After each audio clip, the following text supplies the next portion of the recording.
After Alaska, how Russian TV explains the capitulation of Ukraine.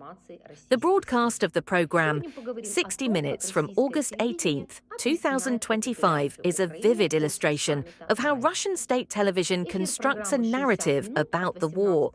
Just a few days after the Putin-Trump summit in Anchorage, propaganda is already painting a new reality in which Ukraine is deprived of the right to choose, and Europe is presented as a weak and fragmented ally. First reversal of responsibility, Zelensky is to blame. The first emphasis of the broadcast is a shift in focus. Russian hosts refer to Trump's statements, claiming that it is Zelensky who is responsible for the continuation of the war. It is emphasized that peace depends only on Kyiv, and the refusal to cede Crimea, Donbass, and the prospect of NATO is presented as irrational stubbornness. This shift in responsibility solves two problems at once: removes the image of an aggressor from Russia, makes the victim of the war the initiator of its continuation. In the Western context, this is a dangerous technique. It undermines the logic of the sanctions policy, because if the war is Zelensky's fault, then Europe loses the moral basis for supporting Ukraine. 2. Delegitimization of the Ukrainian government. The second motive is to undermine Zelensky's legitimacy. Propaganda claims that the constitution of Ukraine prohibits the renunciation of territories, and if the president does not make concessions, then he is no longer the president. This thesis is a subtle manipulation, formally an appeal to the law, but in fact it is an undermining of trust in the Ukrainian government and an attempt to convince Russians and Western audiences that Kyiv is already violating its own laws. It is important to note that such rhetoric is not addressed only to the Russian audience. It is also designed for Western politicians who are looking for arguments in favor of negotiations. Russia is trying to offer them legal logic, although it is based on the substitution of concepts. Third territories as goods on sale. Most of the broadcast is devoted to the idea of territorial concessions. A quote from the Wall Street Journal is heard that the territories occupied by Russia are lost forever. On the screen, this turns into an axiom: Crimea and Donbass are gone forever. Then supposedly realistic conditions of Moscow are voiced: the withdrawal of the Ukrainian armed forces from Donbass, recognition of Crimea, rejection of NATO, special status for the Russian language and the Orthodox Church.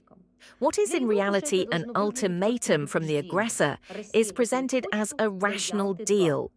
For the Russian audience, this sounds like bargaining, where Moscow acts as a realist and Kyiv is an irresponsible romantic.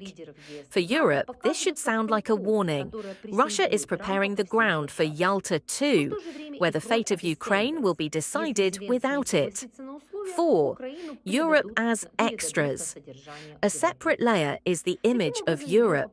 The leaders of the EU and NATO are shown as a crowd that presses Trump all over the place.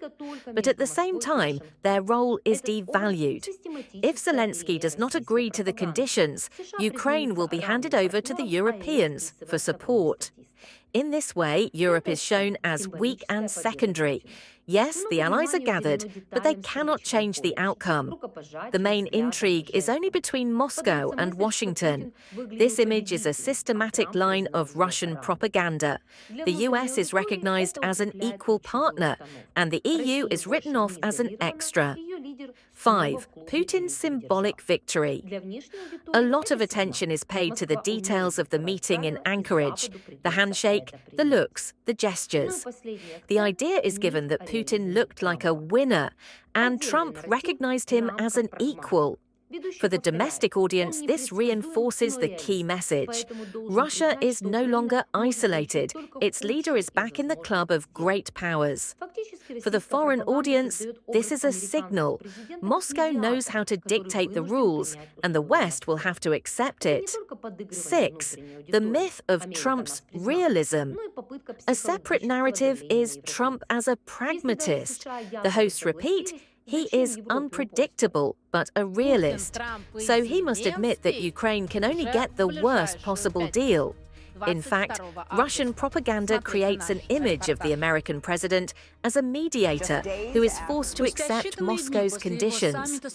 This is not only playing along with the domestic audience, America has recognized us, but also an attempt to put psychological pressure on Europeans. Even if the US allegedly agreed, why should Europe persist?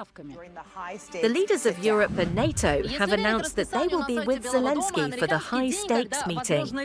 According to the schedule on the White House website, the American day when Ukraine's fate may be decided, and this is the mood in which Washington von der Leyen flies, will begin at noon at 1900 Moscow time, with the arrival of the European leaders, that is, without Zelensky.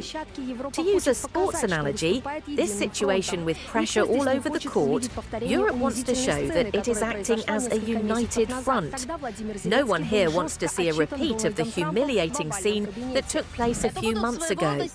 Then Volodymyr Zelensky was harshly reprimanded by Donald Trump in the Oval Office. These will be separate negotiations of sorts, Europe separately, Zelensky separately.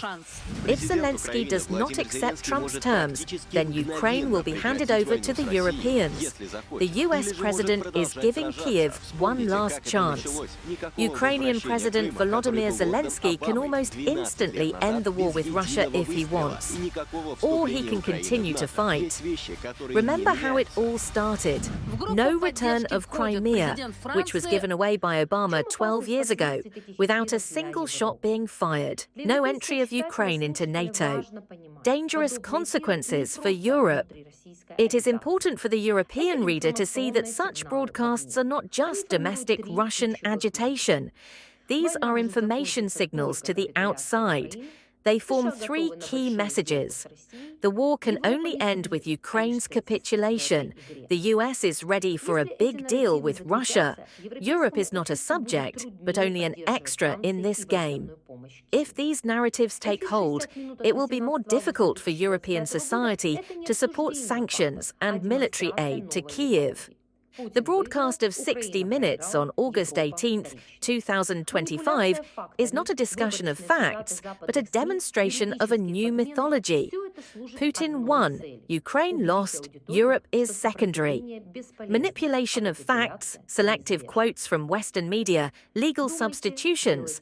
All this serves one purpose: to convince the audience that resistance is futile and capitulation is inevitable.